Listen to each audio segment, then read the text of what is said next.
ஆண்டவர் சொல்லுகிறார், நான் வனாந்தரத்திலே வழி உண்டாக்குவேன். அதுக்கு என்ன அர்த்தம்? வழி இல்லாத இடத்துல நான் வழி உண்டாக்குவேன். உங்களுக்காக ஒரு வழியை உண்டாக்கி கொடுக்கிற தேவன். ஒரு வழியும் இல்லை.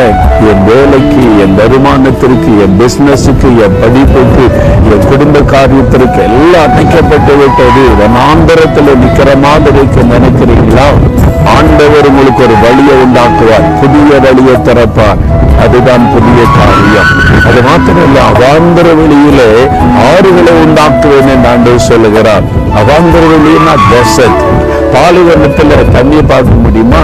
அதுல ஆறையே ஆண்டவர் உண்டாக்குவாராம். கரங்கள் உண்டெனக்கு காத்திடுவார் கருணையாலே. அல்லேலூயா பாடி பாடி அலைகளை